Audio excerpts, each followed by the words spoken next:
കൂടെ കൂടെ ഗുണദോഷിക്കപ്പെട്ടിട്ടും മർക്കടമുഷ്ടി പിടിക്കുന്നവൻ രക്ഷപ്പെടാനാവാത്ത തകർച്ചയിൽ പെട്ടെന്ന് പതിക്കും. നീതിമാന്മാർ അധികാരത്തിലിരിക്കുമ്പോൾ ജനങ്ങൾ സന്തോഷിക്കുന്നു. ദുഷ്ടന്മാർ ഭരിക്കുമ്പോൾ ജനങ്ങൾ വിലപിക്കുന്നു. ജ്ഞാനത്തെ സ്നേഹിക്കുന്നവൻ പിതാവിനെ സന്തോഷിപ്പിക്കുന്നു. വേശികളോട് സഹവസിക്കുന്നവൻ സമ്പത്ത് ദൂർത്തടിക്കുന്നു. നീതിയിലൂടെ രാജാവ് നാടിന് ക്ഷേമം വരുത്തുന്നു. നിർബന്ധിച്ച് നികുതി ഈടാക്കുന്നവൻ നാട് നശിപ്പിക്കുന്നു. അയൽക്കാരനോട് മുഖസ്തുതി പറയുന്നവൻ അവൻ്റെ കാലിന് കെണിവെക്കുകയാണ്. ദുഷ്ടൻ്റെ അതിക്രമങ്ങൾ അവനെ കുരുക്കിലാക്കുന്നു. നീതിമാൻ സന്തോഷത്തോടെ മുന്നേറുന്നു. നീതിമാൻ ദരിദ്രരുടെ അവകാശങ്ങൾ അംഗീകരിക്കുന്നു. ദുഷ്ടന് അതിലൊന്നും ശ്രദ്ധയില്ല. പരിഹാസകൻ നഗരത്തിന് തീവയ്ക്കുന്നു. ജ്ഞാനികൾ ക്രോധം അകറ്റിക്കളയുന്നു. ജ്ഞാനി ഭോഷനുമായി വ്യവഹാരത്തിലേർപ്പെട്ടാൽ ഭോഷൻ കലിതുള്ളുകയും അട്ടഹസിക്കുകയും ചെയ്യുമെന്നല്ലാതെ സമാധാനം ലഭിക്കുകയില്ല.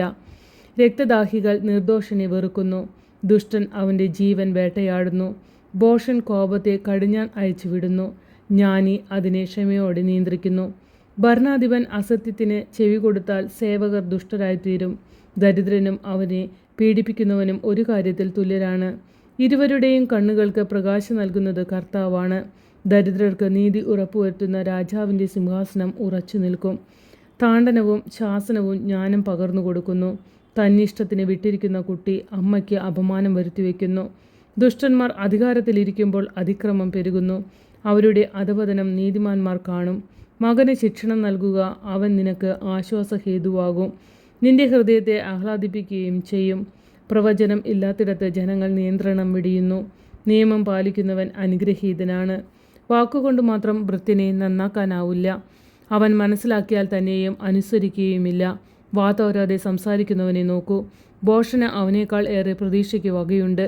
ഭൃത്യനോട് ചെറുപ്പം മുതലേ അമിത ദാക്ഷിണ്യം കാട്ടിയാൽ നിനക്കുള്ളതെല്ലാം അവസാനം അവൻ സ്വന്തമാക്കും. രോഷാകുലൻ കലഹം ഇളക്കിവിടുന്നു. കോപശീലൻ അതിക്രമങ്ങൾ വരുത്തിവെക്കുന്നു. അഹങ്കാരി നിലംപതിക്കും. വിനീത ഹൃദയൻ ബഹുമതി നേടും. കള്ളൻ്റെ പങ്കാളി തൻ്റെ തന്നെ ശത്രുവാണ്. അവൻ സത്യം ചെയ്യുന്നുവെങ്കിലും ഒന്നും വെളിപ്പെടുത്തുന്നില്ല. മനുഷ്യനെ ഭയപ്പെടുന്നത് ഒരു കെണിയാണ്. കർത്താവിൽ വിശ്വാസമർപ്പിക്കുന്നവൻ സുരക്ഷിതനത്രേ. ഭരണാധിപൻ്റെ പ്രീതി നേടാൻ പലരും ശ്രമിക്കുന്നു. എന്നാൽ നീതി ലഭിക്കുന്നത് കർത്താവിൽ നിന്നാണ്. നീതിമാൻ അനീതി കാട്ടുന്നവനെ വെറുക്കുന്നു. ദുഷ്ടൻ സന്മാർഗിയെയും.